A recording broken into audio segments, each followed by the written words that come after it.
ପୂର୍ବତଟ ରେଳପଥ ପରିସୀମା ମଧ୍ୟରେ 9ଟି ଗୁରୁତ୍ୱପୂର୍ଣ୍ଣ ଷ୍ଟେସନଠାରେ ଗ୍ରୀଷ୍ମ ସମୟରେ ସ୍ୱଳ୍ପ ମୂଲ୍ୟ ଖାଦ୍ୟ ବ୍ୟବସ୍ଥା। ଖୋର୍ଦ୍ଧା ରୋଡ୍, ସମ୍ବଲପୁର, ଟିଟଲାଗଡ଼, ବଲାଙ୍ଗୀର, କଣ୍ଟାବାଞ୍ଜି, ପାଲାସା, ବିଶାଖାପଟ୍ଟନମ, ବିଜୟନଗରମ ଏବଂ ଶ୍ରୀକାକୁଲମ ରେଳ ଷ୍ଟେସନରେ ଯାତ୍ରୀଙ୍କୁ ସ୍ୱଳ୍ପ ମୂଲ୍ୟ ଖାଦ୍ୟ ଯୋଗାଇ ଦିଆଯାଉଛି। ଭାରତୀୟ ରେଳ ଗ୍ରୀଷ୍ମ ଋତୁରେ ଯାତ୍ରୀମାନଙ୍କ ପାଇଁ ସ୍ୱଳ୍ପ ମୂଲ୍ୟ ଭୋଜନ ପ୍ରଦାନ କରୁଛି।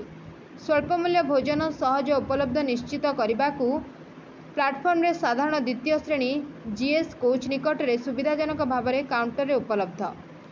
ଏହି ଭୋଜନ କାଉଣ୍ଟରଗୁଡ଼ିକ ବର୍ତ୍ତମାନ 100ରୁ ଅଧିକ ଷ୍ଟେସନଠାରେ ଉପଲବ୍ଧ ଥିବାବେଳେ ଭାରତୀୟ ରେଳବାଇରେ ପ୍ରାୟ 150 କାଉଣ୍ଟରରେ କାର୍ଯ୍ୟକ୍ଷମ କରୁଛି। କମ୍ ଖର୍ଚ୍ଚ ସଚେତନ ଥିବା ଯାତ୍ରୀମାନଙ୍କ ପାଇଁ ଏକ ବଡ଼ ଖବର। ଭାରତୀୟ ରେଳବାଇ ସହିତ ଭାରତୀୟ ରେଳ catering and tourism corporation IRCTC ଯାତ୍ରୀମାନଙ୍କୁ ବିଶେଷ କରି ଅଣସଂରକ୍ଷିତ କୋଚ୍ରେ ଥିବା ଯାତ୍ରୀମାନଙ୍କୁ ସ୍ୱଳ୍ପ ମୂଲ୍ୟ ଭୋଜନ ସେବା ଯୋଗାଇବା ପାଇଁ ପଦକ୍ଷେପ ନେଇଛି। ଏହି କାର୍ଯ୍ୟକ୍ରମ ଗ୍ରୀଷ୍ମ ମାସରେ ଯାତ୍ରୀମାନଙ୍କ ଯାତାୟାତରେ ବୃଦ୍ଧି ଘଟିବ ବୋଲି ଅନୁମାନ କରାଯାଉଛି।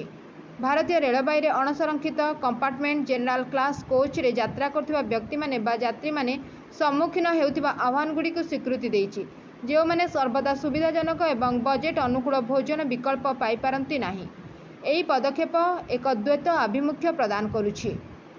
ସ୍ୱଳ୍ପ ମୂଲ୍ୟ ଭୋଜନ ପକେଟ୍ ଅନୁକୂଳ ମାତ୍ର 20 ଟଙ୍କା। ଏହି ଭୋଜନ ଯାତ୍ରା ସମୟରେ ଯାତ୍ରୀମାନଙ୍କ ପାଇଁ ଏକ ସନ୍ତୋଷଜନକ ଏବଂ ସୁଲଭ ବିକଳ୍ପ ପ୍ରଦାନ କରୁଛି। ସ୍ନାକ୍ସ ଭୋଜନ ଯେଉଁମାନେ ହାଲୁକା